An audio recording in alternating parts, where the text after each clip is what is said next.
Bonjour à toutes et à tous dans cette nouvelle vidéo Promesse de fleurs. Alors moi, quand on me dit japonais, je suis souvent tofu. Que ce soit des cotons-tiges japonais, des cibes japonais, des érables japonais ou mieux encore des outils de jardinage japonais. Alors pour la petite histoire, il faut savoir que sur l'île d'Okinawa, on avait surtout des pêcheurs et des cultivateurs, des agriculteurs, etc. Et que cette île qui est donc juste située entre le continent asiatique et le Japon était bien souvent envahie. Alors pour se défendre, ils n'avaient que d'autres solutions que de prendre leurs outils et se défendre avec.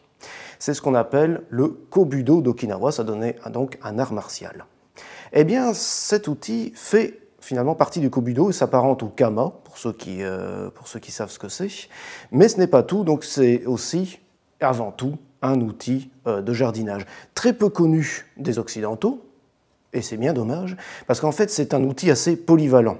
On appelle houe japonaise parce qu'effectivement, vu sa robustesse, on peut l'utiliser comme une mini-houe, c'est-à-dire casser la croûte de terre, un petit peu aérer le sol, etc. Mais surtout, ici, vous avez une partie assez tranchante, une sorte de mini-faucille, qui permet de couper de l'herbe, qui permet de couper des mauvaises herbes, qui permet de travailler en dessous du paillage, etc.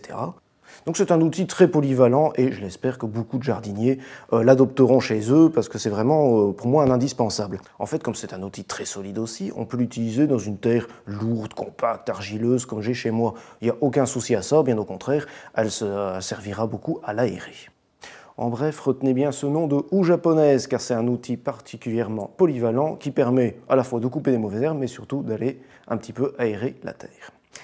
Si vous avez apprécié cette vidéo, n'hésitez pas à nous suivre sur notre chaîne YouTube, à nous retrouver sur les réseaux sociaux comme Instagram et Facebook, et aussi sur notre site www.promessedefleurs.com, notre pépinière en ligne.